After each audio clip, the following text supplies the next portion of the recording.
हमारा डिमांड है, जो अभी सरकार ने पीछे कोरोना टाइम में सबको घर में बंद करके अब मजदूरों का जो सदियों से कानून बने हुए थे, जो 44 कानून, उसको तब्दील कर दी और 4 कोड में बदल दिया। और उसमें मजदूरों के खिलाफ काफ़ी ऐसी चीज़ें बनाई गई है जो पहले के कानून को बदला गया है। हमारी मांग है कि उस 4 कोड को जो सरकार लाई है उसको समाप्त करे और पूरे देश में एक जैसा मिनिमम वेज लागू करे। वो कम से कम आज की डेट में 26,000 रुपये हो।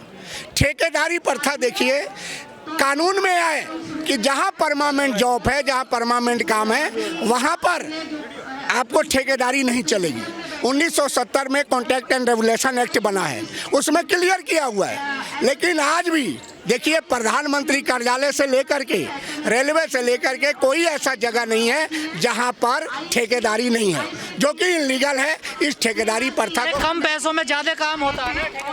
भाई साहब, कम पैसे में ज्यादा काम नहीं होता है, तो सर गलत है। कम पैसे में नहीं होता है। कम पैसे में ये काम होता है, मजदूरों को कम मिलता है, मजदूरों को कम दिया जाता है। लेकिन जो ठेकेदार ठेका लेता है वो मोटी रकम, जो मजदूरों का मिनिमम वेज है उससे कई गुना ज्यादा और पैसा लेता है और कमीशन भी लेता है, लेकिन मजदूरों को कम दिया जाता है। आप कहना चाह रहे हैं मजदूर विरोधी है सरकार? बिल्कुल 110% मजदूर विरोधी है कि सरकार। प्रधानमंत्री तो गरीब माँ के बेटे हैं। देखिए, बिल्कुल, देखिए, हम इससे हमारी देश का यही तो खूबसूरती है कि गरीब से गरीब भी अच्छे पोस्ट पे जा सकता है। और प्रधानमंत्री जी का हम बहुत ही तारीफ करते हैं, उनका हम विरोधी नहीं है, लेकिन जो उनकी नीति है, जो बीजेपी और सरकार की नीति है, जो मजदूरों के खिलाफ है, उसका विरोध है हमारा कि मजदूरों के हक के लिए कुछ तो करें।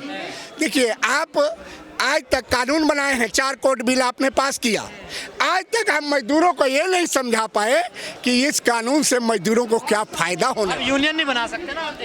देखिए, यही तो मार है, ये इसी से तो क्लियर हो रहा है कि जो बड़े कारपोरेट घराने हैं उनके लिए काम हो रहा है। जो मजदूर अपने अधिकार के लिए आवाज़ उठाता है, उस आवाज़ को कुचला जा रहा है, उस आवाज़ को बंद करने की कोशिश की। तो 8 घंटे में चले जाते थे ना, अब 8 घंटे से ज़्यादा करना पड़ेगा काम। भाई 8 घंटे नहीं है, 12 घंटे की प्रावधान है। 12 घंटे की प्रावधान है और 12 घंटे के लिए ये कह रहे हैं कि काम किया जाए।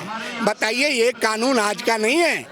1948 में एक कानून बना है, फैक्ट्री एक्ट बना है, ESI एक्ट बना है और काम के मजदूर रोज स्ट्राइक करते थे। विकास की प्रगति में ना कहीं दिक्कतें, रुकावट आती है, रोज आंदोलन करने बैठ जाते हैं। आप यहाँ आए हैं, आप यहाँ मेहनत कर रहे हैं, अपने चैनल पे जो भी चीज़ें आप चलाएंगे, मजदूरों की बात चलाएंगे, जो भी होगा कुछ फायदे के लिए कर रहे हैं, नुकसान तो के लिए कोई काम नहीं करता। सरकार ने भी कुछ फायदे के लिए किया होगा भाई साहब, फायदे के, वो मजदूरों के नुकसान के लिए किया है। किसका फायदा होगा इससे? मालिकों का, जो बड़े घराने हैं, बड़े कारपोरेट एजेंसियां, उद्योगपतियों का, उनका बेनिफिट होगा।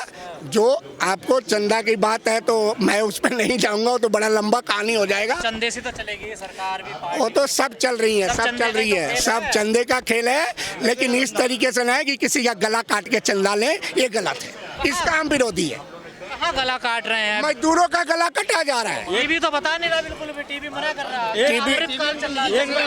टीवी इसलिए नहीं बता रहा है, जो बड़े बड़े चैनल हैं, वो आपको पता है सरकार जब से बनी है सरकार की ही बात करते हैं, क्योंकि चैनल अगर सरकार का बात नहीं करेंगे तो उनको बैन कर दिया जाएगा। तो कहते हैं हम ईमानदार पत्रकार है, सबकी बात करते हैं। पैसा कौन सा पत्रकार ईमानदार है बताइए, जो मजदूरों का आवाज़ नहीं उठाता।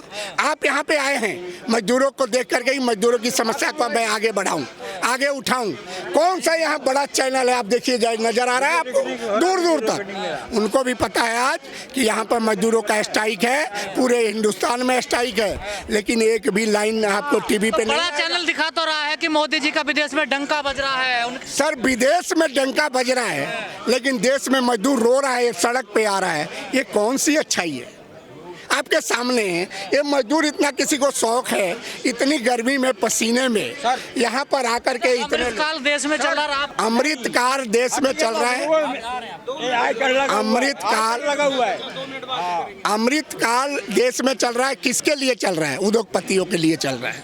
बड़े बड़े उद्योगपतियों के लिए चल रहा है, बड़े बड़े घरानों के लिए चल रहा है, मजदूरों के लिए कोई अमृतकाल नहीं है। नहीं है। पर जब किसान कानून जो कृषि कानून आए थे उन्हीं के साथ ये भी आए थे, उसका तो बड़ा विरोध हुआ, पर इन कानूनों का विरोध नहीं हुआ। नहीं, देखिए इस कानून का विरोध ये दोनों साथ आए थे ना, देखिए साथ आए थे, कोरोना टाइम से इसका विरोध चल रहा है। किसको मिला? और मैं आपको क्लियर कर दूं कि अगर विरोध नहीं होता, सरकार को ये पता नहीं होता कि ये विरोध है, मजदूर में आक्रोश है, तो 2020 में ये कानून पास हुआ। सर थोड़ा सा मेरे आज जाकर के 2025 आ गया, 2025 तक ये कानून लागू नहीं हुआ। क्यों नहीं हुआ?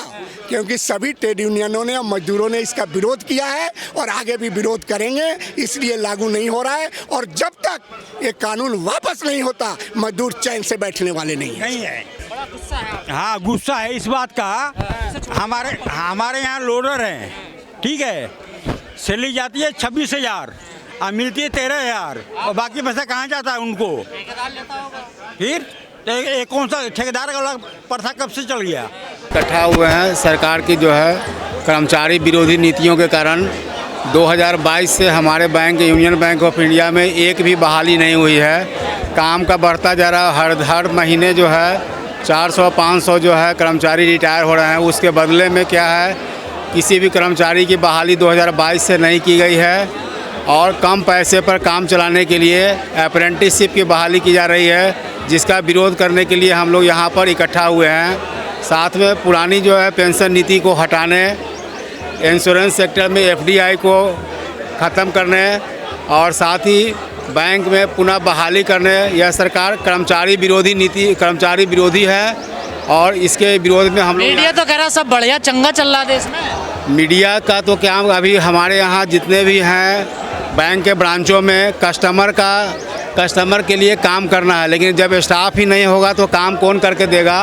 और क्या है कि अभी तक बहाली 2022 से कोई नहीं हुई है।